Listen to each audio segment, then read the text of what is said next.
കനയ്യകുമാർ അടക്കമുള്ള JNU വിദ്യാർത്ഥികൾക്കെതിരെ വ്യാജ video ഉണ്ടാക്കിയെന്ന കേസിൽ 3 മാധ്യമങ്ങൾക്കെതിരെ ദില്ലി പോലീസ് കേസെടുത്തു.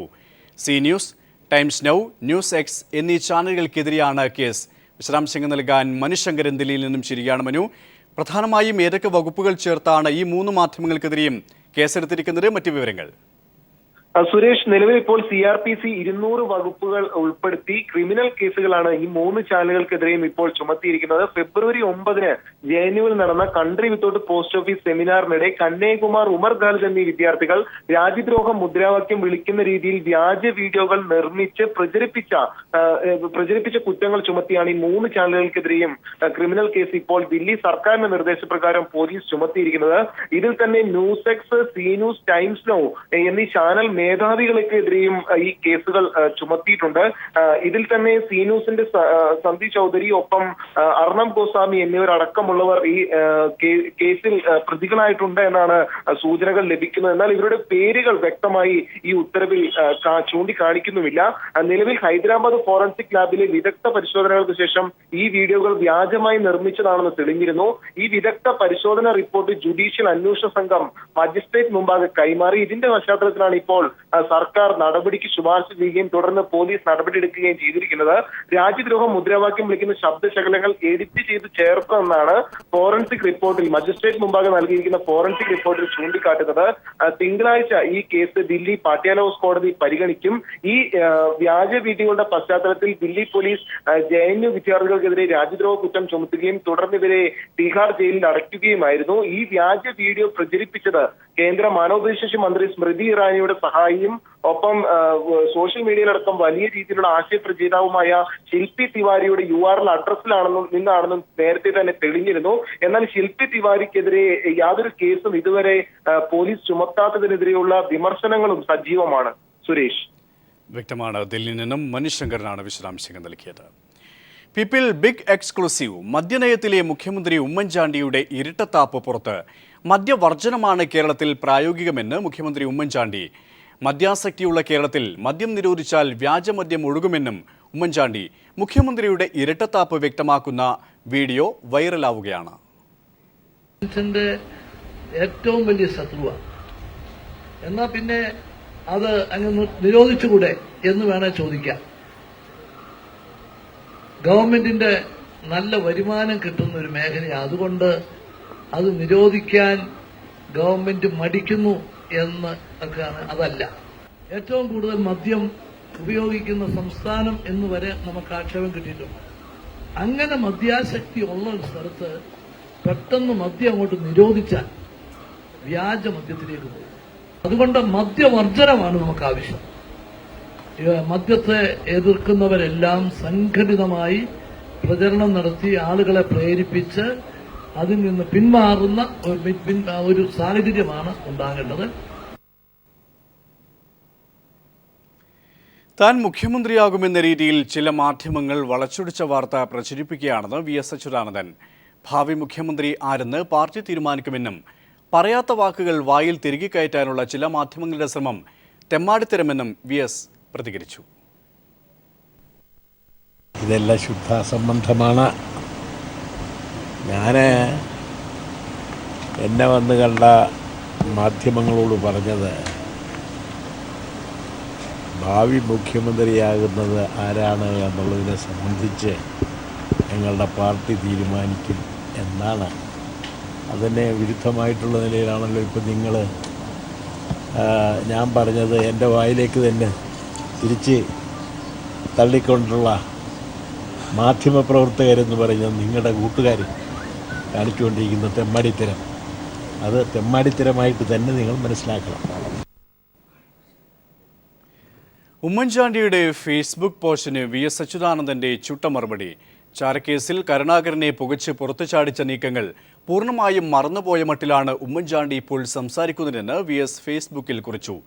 ലാവ്ലിൻ കേസിൽ വിചാരണ കോടതിയുടെ വിധിക്കെതിരെ മറ്റൊരു മേൽക്കോടതി വിധി വരുന്നതുവരെ തന്റെ നിലപാടിലും മാറ്റമില്ലെന്ന് VS ചൂണ്ടിക്കാട്ടി.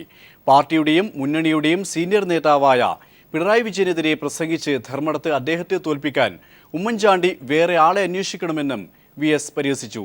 TP ചന്ദ്രശേഖരൻ വധം അങ്ങേയറ്റം അപലപനീയമാണെന്നും RMPയെ ഉപയോഗിച്ച് UDF നടത്തുന്ന രാഷ്ട്രീയ കച്ചവടത്തിന് കൂട്ടുനിൽക്കാൻ തന്നെ കിട്ടില്ലെന്നും VS പറഞ്ഞു. R. ബാലകൃഷ്ണപിള്ളയുടെ പാർട്ടി ഇടതുപക്ഷ ജനാധിപത്യ മുന്നണിയിൽ അംഗമല്ലെന്നും ആ നില തുടരുകയും ചെയ്യുമെന്ന് VS വ്യക്തമാക്കി. കോഴിക്കോട് DCC പ്രസിഡന്റ് KC അബുവിനെതിരെ വിദ്വേഷ പ്രസംഗം നടത്തിയതിന് നല്ലടം പോലീസ് കേസെടുത്തു. ഇന്ത്യൻ ജനപ്രാതിനിധ്യ നിയമത്തിലെ സെക്ഷൻ 125 അനുസരിച്ച് മതസാമുദായിക സ്പർദ്ധയും വർഗീയ ധ്രുവീകരണവും സൃഷ്ടിക്കുന്ന പ്രസംഗം നടത്തിയെന്നാണ് കേസ്. ബേപ്പൂർ മണ്ഡലം UDF സ്ഥാനാർത്ഥി ആദം മുൻസിയുടെ തെരഞ്ഞെടുപ്പ് കൺവെൻഷനിൽ വിദ്വേഷ പ്രസംഗം നടത്തിയെന്ന് കാണിച്ച് BJP സ്ഥാനാർത്ഥി നൽകിയ പരാതിയിലാണ് നല്ലടം SI Riyas Chakkiri case register ചെയ്തത്. തിരികെ വാർത്തകളിലേക്ക്. വിവാദ സന്യാസി സന്തോഷ് മാധവന് ഭൂമി അനുവദിച്ചതിന് പിന്നിൽ വ്യവസായ വകുപ്പാണെന്ന് വ്യക്തമാക്കുന്ന മന്ത്രിസഭാ കുറിപ്പ് പുറത്ത്. 127 ഏക്കർ ഭൂമിക്ക് ഭൂപരിധി ഇളവ് നൽകണമെന്ന് വ്യവസായ വകുപ്പ് മന്ത്രിസഭാ യോഗത്തിൽ ആവശ്യപ്പെട്ടു. പിന്നീട് തീരുമാനം വിവാദമായപ്പോൾ പിൻവലിക്കുകയായിരുന്നു. തെരഞ്ഞെടുപ്പ് പ്രഖ്യാപനത്തിന് തൊട്ടുമുൻപ് ഫെബ്രുവരി 25 ചേർന്ന മന്ത്രിസഭാ യോഗത്തിൽ വ്യവസായ വകുപ്പ് വച്ച കുറിപ്പാണ് പുറത്തു വന്നത്. സന്തോഷ് മാധവൻ ഇടനിലക്കാരനായ കൃഷി പ്രോപ്പർട്ടീസ് ഡെവലപ്മെന്റ് പ്രൈവറ്റ് ലിമിറ്റഡിന് ഭൂപരിഷ്കരണ നിയമത്തിൽ ഇളവ് നൽകണമെന്നാണ് കുറിപ്പിലെ ആവശ്യം. സ്വകാര്യ മേഖലയിൽ IT പാർക്ക് സ്ഥാപിക്കാൻ ഭൂപരിഷ്കരണ നിയമത്തിൽ ഇളവ് അനുവദിക്കണമെന്ന വ്യവസായ വകുപ്പിന്റെ ആവശ്യം മന്ത്രിസഭ അതേപടി അംഗീകരിക്കുകയായിരുന്നു. വൈക്കത്തെ സമൃദ്ധി പ്രൊജക്ടിന് IT പാർക്ക് സ്ഥാപിക്കാൻ ഭൂപരിധി ഇളവ് നൽകിയിട്ടുണ്ട്. സമാനമായ രീതിയിൽ കൃഷി പ്രോപ്പർട്ടീസ് പ്രൈവറ്റ് ലിമിറ്റഡിന് ഇളവ് അനുവദിക്കണമെന്നും വ്യവസായ വകുപ്പിന്റെ കുറിപ്പിൽ പറയുന്നു.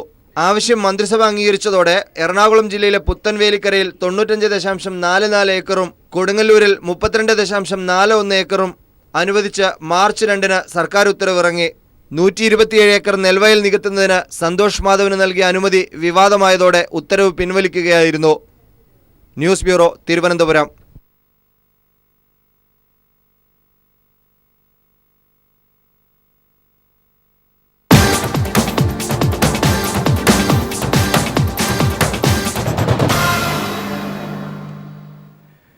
UDF സർക്കാർ 5 വർഷക്കാലവും കർഷകരെ വഞ്ചിക്കുകയായിരുന്നുവെന്ന് പിണറായി. റബ്ബർ സംഭരണത്തിൽ വലിയ വീഴ്ച സംഭവിച്ചുവെന്നും പിണറായി പറഞ്ഞു. അടൂരിലെ LDF സ്ഥാനാർത്ഥി ചിറ്റയം ഗോപകുമാറിന്റെ തെരഞ്ഞെടുപ്പ് കൺവെൻഷനിൽ പങ്കെടുത്ത് സംസാരിക്കുകയായിരുന്നു പിണറായി.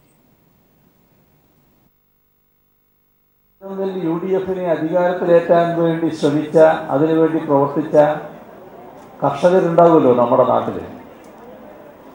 അവരോട് ആരെങ്കിലും ഒന്ന് ചോദിച്ചു നോക്കി, എന്താ നിങ്ങൾ അനുഭവിച്ചത്, എങ്ങനെയാണ് UDFനെ കാണുന്നത്? അവർ രോഷം കൊണ്ടങ്ങനെ പൊട്ടിത്തെറിക്കും.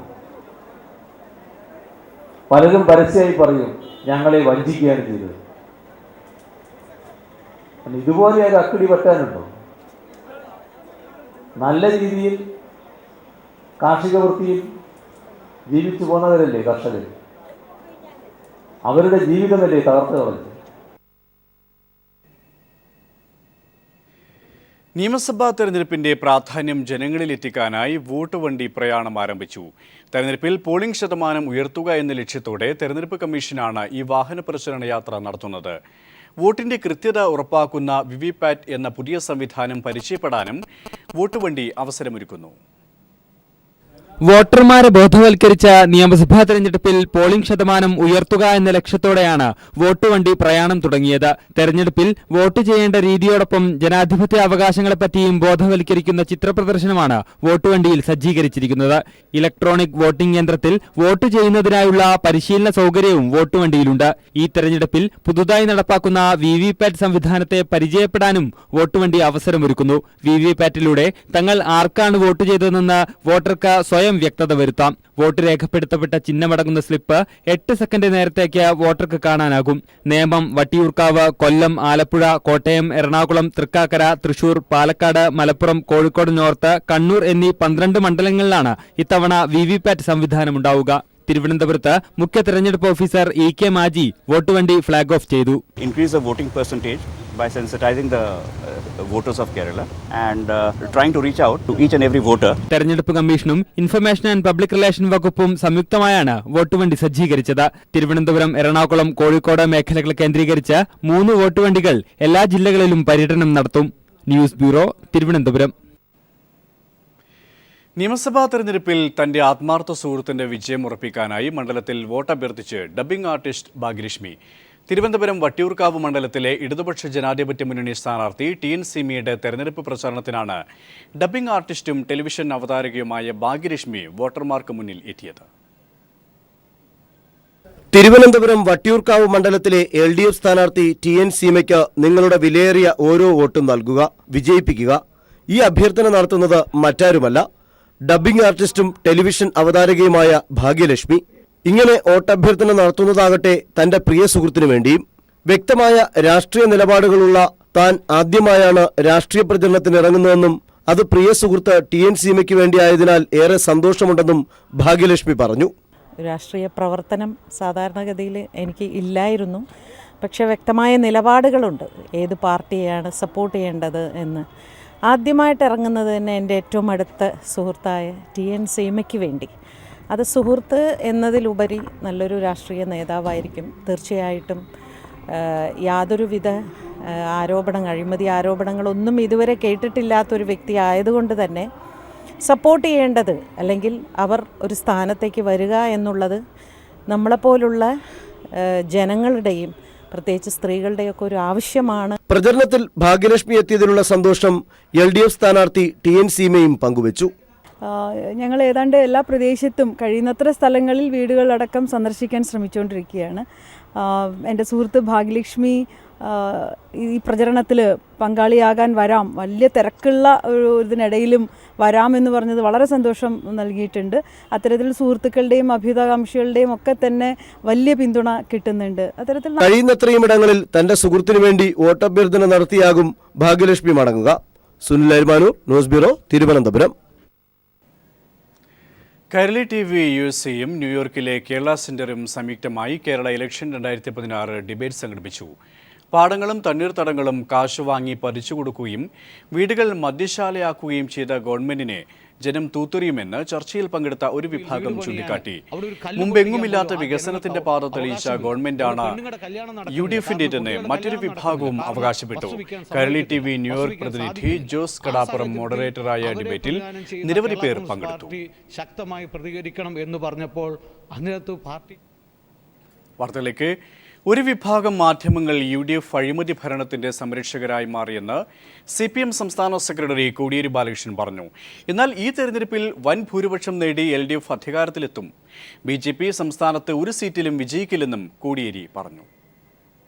കേരളത്തിൽ LDF-ന് അനുകൂലമായ ശക്തമായ രാഷ്ട്രീയ സാഹചര്യം നിലനിൽക്കുമ്പോഴും UDF-ന്റെ അഴിമതി ഭരണം നിലനിർത്താൻ ഒരു വിഭാഗം മാധ്യമങ്ങൾ വൃഥാശ്രമം നടത്തുകയാണെന്ന് CPIM സംസ്ഥാന സെക്രട്ടറി കോടിയേരി ബാലകൃഷ്ണൻ പറഞ്ഞു. കാസർഗോഡ് പ്രസ് ക്ലബ്ബിൽ മീറ്റ് പ്രസ് പരിപാടിയിൽ സംസാരിക്കുകയായിരുന്നു അദ്ദേഹം. CPIM-ഉം പ്രതിപക്ഷ നേതാവ് VS അച്യുതാനന്ദനും തമ്മിൽ അഭിപ്രായ ഭിന്നതയുണ്ടെന്ന് വരുത്തി തീർക്കാൻ നിരന്തരം ശ്രമം നടത്തുകയാണ് ഒരു വിഭാഗം മാധ്യമങ്ങൾ നടത്തുന്ന ഈ കള്ളപ്രചാരണം പാർട്ടിയും VS-ഉം ഒരേ സ്വരത്തിൽ തന്നെ ചൂണ്ടിക്കാട്ടിയിട്ടുണ്ടെന്ന് കോടിയേരി പറഞ്ഞു. അത് നിങ്ങൾ എന്തെങ്കിലും ഒരു ഉദ്ദേശത്തോടു കൂടി ഒരു ചോദ്യം ചോദിച്ച് നിങ്ങൾക്കൊരു ഉദ്ദേശം ഉണ്ടാവും ചില മാധ്യമ പ്രവർത്തകന്മാർക്ക്. അവരുടെ ഇത്തവണത്തെ ഉദ്ദേശം CPM-നകത്ത് ഇപ്പോൾ ഏറ്റവും ഐക്യത്തോടു കൂടി പ്രവർത്തിക്കുകയാണ്. എല്ലാ പാർട്ടി മെമ്പറും ഒറ്റക്കെട്ടായിട്ടാണ് പ്രവർത്തിക്കുന്നത്. അപ്പോൾ അതിനിടയിൽ ഇങ്ങനെ ദിവസേന ഒരു കഥയുണ്ടാക്കി ഈ ഉമ്മൻചാണ്ടിയുടെ അഴിമതി ഭരണത്തെ നിങ്ങൾക്ക് രക്ഷിക്കണം. ചിലർക്ക്, എല്ലാവർക്കും അല്ല, ചിലർക്ക് ആ ഒരു ഉദ്ദേശമുണ്ട്. നിങ്ങളുടെ ഇതിനകത്ത് എന്നെ വലിച്ചിഴക്കേണ്ട കാര്യമില്ലാതെ നിങ്ങൾ തന്നെ ആ വ്യവസായം തുടർന്നാൽ മതി. അത് VS-ഉം പിണറായിയും പറഞ്ഞിട്ടുണ്ട്, അത് ഇത്തവണ നടക്കൂല. കേരളത്തിൽ ഒരു മണ്ഡലത്തിലും BJP ജയിക്കില്ല. BJP ജയിക്കുമെന്ന് പ്രചരിപ്പിക്കുന്ന മഞ്ചേശ്വരത്തുൾപ്പെടെ LDF വിജയിക്കും. ലോക്സഭാ തെരഞ്ഞെടുപ്പിൽ BJP ഭൂരിപക്ഷം നേടിയ 4 മണ്ഡലങ്ങളിലും പഞ്ചായത്ത് തെരഞ്ഞെടുപ്പിൽ LDF ഒന്നാം സ്ഥാനത്താണ്. ഈ മണ്ഡലങ്ങളിലെല്ലാം LDF തന്നെ വിജയിക്കും. കേരളത്തിൽ BJP ജയിക്കുന്ന ഒരു മണ്ഡലവും ഇത്തവണയില്ല. അതുകൊണ്ട് അങ്ങനെയുള്ള യാതൊരു ആശങ്കയും ഞങ്ങൾക്കില്ല. പാർലമെന്റ് ഇലക്ഷനിൽ 4 മണ്ഡലത്തിൽ കേരളത്തിൽ BJP ഒന്നാം സ്ഥാനത്ത് വന്നിരുന്നു. ആ 4 മണ്ഡലങ്ങളിലും തദ്ദേശ ഭരണ സ്ഥാപന തെരഞ്ഞെടുപ്പിൽ ഇടതുപക്ഷ മുന്നണിയാണ് വിജയിച്ചിരിക്കുന്നത്. നേമം, തിരുവനന്തപുരം, ഉദുമ, മഞ്ചേശ്വരം മണ്ഡലങ്ങളിൽ UDF-ഉം BJP-യും തമ്മിൽ രഹസ്യധാരണയിലാണ് മത്സരമെന്നും കോടിയേരി ആരോപിച്ചു. മദ്യത്തിനെതിരെ ആത്മാർത്ഥതയുള്ള സമീപനം LDF-ന് തന്നെയാണ്. മദ്യ ഉപഭോഗം കുറയ്ക്കലാണ് LDF നയം. എന്നാൽ അടച്ചിട്ട ബാറുകൾ പഞ്ചനക്ഷത്ര ഹോട്ടലുകളാക്കി മാറ്റി വീണ്ടും ബാറുകൾ തുറന്നു പ്രവർത്തിപ്പിക്കുന്ന നയമാണ് ഉമ്മൻചാണ്ടി സർക്കാരിൻ്റെതെന്ന് കോടിയേരി പറഞ്ഞു. 1500 കോടി രൂപയുടെ ഇന്ത്യൻ നിർമ്മിത വിദേശ മദ്യം കേരളത്തിൽ അധികം വിട്ടു. ഗവൺമെന്റിന് 850 കോടി രൂപ അധികം ടാക്സ് കിട്ടി. ഇതാണ് ഉമ്മൻചാണ്ടിയുടെ മദ്യനിരോധനം. ഒരാളെപ്പോലും മദ്യപാനത്തിൽ നിന്ന് മോചിപ്പിക്കാൻ ഈ നയം കൊണ്ട് സാധിച്ചോ? News bureau, Kasaragod. കോന്നി പെൺകുട്ടികളുടെ ദുരൂഹമരണത്തെക്കുറിച്ചുള്ള അന്വേഷണം പോലീസ് അവസാനിപ്പിക്കുന്നു. +2 പരീക്ഷയിൽ തോൽക്കുമെന്ന ഭയത്താൽ പെൺകുട്ടികൾ ആത്മഹത്യ ചെയ്യുകയായിരുന്നെന്ന അന്തിമ അന്വേഷണ റിപ്പോർട്ട് ഉടൻ കോടതിയിൽ സമർപ്പിക്കും.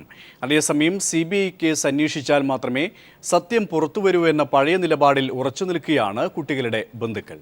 കോന്നി ഗവൺമെന്റ് ഹയർ സെക്കൻഡറി സ്കൂളിലെ വിദ്യാർത്ഥിനികളായിരുന്ന ആതിരയും ആര്യയും രാജിയും ട്രെയിനിൽ നിന്ന് ചാടി ആത്മഹത്യ ചെയ്ത് 9 മാസം പിന്നിടുന്ന ഘട്ടത്തിലാണ് ഇവരുടെ ദുരൂഹ മരണത്തിന് പിന്നിൽ ബാഹ്യശക്തികളുടെ ഇടപെടലില്ലെന്ന് പോലീസ് ഹൈക്കോടതിയിൽ റിപ്പോർട്ട് സമർപ്പിച്ചത്.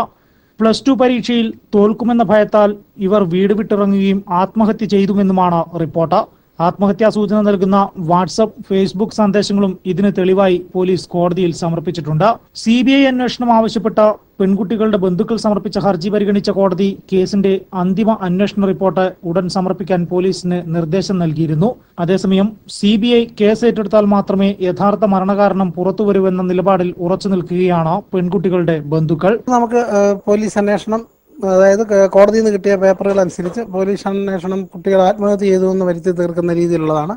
അത് നമുക്കത്ര സ്വീകാര്യമല്ല. നമുക്ക് CBI അന്വേഷണം അല്ലെങ്കിൽ അതിന്റെ മേളിലോട്ടുള്ള ഏതെങ്കിലും കോടതി സമീപിക്കുക, അല്ലെങ്കിൽ അങ്ങനെയുള്ള കാര്യങ്ങളിലേക്ക് നീങ്ങാനാണ് നമ്മുടെ പ്ലാൻ. അന്വേഷണ റിപ്പോർട്ട് ആത്മഹത്യയാണെന്ന് കാണിച്ച് പോലീസ് ഹൈക്കോടതിയിൽ റിപ്പോർട്ട് സമർപ്പിക്കുമ്പോഴും ചില ചോദ്യങ്ങൾ ഉത്തരം കിട്ടാതെ അലയുന്നുണ്ട്. പരീക്ഷയിൽ തോൽക്കുമെന്ന ഭയത്താൽ ആത്മഹത്യ ചെയ്തെന്ന് പോലീസ് പറയുന്ന പെൺകുട്ടികൾ വീട് വിട്ടിറങ്ങി 3 ദിവസം എന്തിന് കാത്തിരുന്നു എന്നത് ഒന്നാമത്തെ ചോദ്യമാണ്.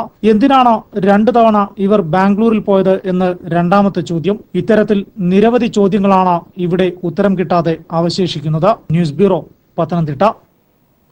കഴിഞ്ഞ 2 വർഷമായി മത്സ്യകൃഷി രംഗത്ത് സജീവമാണ് പത്തനംതിട്ട ജില്ലയിലെ കുമ്പഴ സ്വദേശി സാബു. നല്ല ആദായം ലഭിക്കുന്ന കൃഷി എന്നത് മാത്രമല്ല, മീനുകളോടുള്ള താല്പര്യം കൂടിയാണ് സാബുവിനെ മത്സ്യകൃഷിയിലേക്ക് എത്തിച്ചത്. വിവിധ കൃഷിരീതികൾ പരീക്ഷിച്ച ശേഷമാണ് സാബു മത്സ്യകൃഷി രംഗത്തേക്ക് കടന്നു വരുന്നത്. വിവിധ സ്ഥലങ്ങളിൽ ചെന്ന് കൃഷിരീതി പഠിച്ചാണ് ഇതിലേക്ക് വന്നതും. കുമ്പഴക്കടുത്തുള്ള പാറമട വാടകയ്ക്കെടുത്താണ് മത്സ്യകൃഷി നടത്തുന്നത്. പഞ്ചായത്ത് നൽകിയ 6000-ഓളം മത്സ്യക്കുഞ്ഞുങ്ങളെയും സ്വന്തമായി വാങ്ങിയ മത്സ്യക്കുഞ്ഞുങ്ങളെയും ഉപയോഗിച്ചായിരുന്നു കൃഷിയുടെ തുടക്കം. നല്ല ആദായം ഇതുവഴി ലഭിക്കുന്നുണ്ടെന്നാണ് സാബു പറയുന്നത്. ഈ സിലോപ്പിയൊക്കെ 3 കിലോ വരെ ഒരു വർഷം കൊണ്ടാകുന്നത്. ഇപ്പോൾ ഏകദേശം ഒരു 8 മാസമൊക്കെ ആയിട്ടുണ്ട്. ഇനി ഒരു 8 മാസം കഴിയുമ്പോഴത്തേക്ക് നമുക്കിത് വിളവെടുക്കാമെന്ന്. അപ്പോൾ ഇത് കുളം മൊത്തം പറ്റിച്ചാൽ നമ്മൾ മീനെ പിടിക്കുന്നത്. കുഞ്ഞുങ്ങളെ മാറ്റിയിടുക, പിന്നെ പ്രായമായ വലുതായ മീനെ നമ്മൾ വിൽക്കുകയാണ്. പച്ചക്കറി മാലിന്യവും തണ്ണിമത്തനും മറ്റുമാണ് പ്രധാന ആഹാരങ്ങൾ. 1 വർഷം എത്തുമ്പോഴാണ് വിളവെടുക്കുക. ചെറു കുഞ്ഞുങ്ങളെ മാറ്റി നിർത്തി വലിയ മോട്ടോർ ഉപയോഗിച്ച് പാറമടയിലെ വെള്ളം വറ്റിച്ച ശേഷമാണ് വിളവെടുപ്പ്. ചില മത്സ്യങ്ങൾ അപ്പോഴേക്കും 1-2 കിലോയോളം വലുപ്പം വെക്കും. മറ്റ് കൃഷിരീതികൾ പിന്തുടരുന്നതിനേക്കാളും കൂടുതൽ ശ്രദ്ധ മത്സ്യകൃഷിക്ക് നൽകണമെന്നാണ് സാബു പറയുന്നതും. News bureau, Pathanamthitta.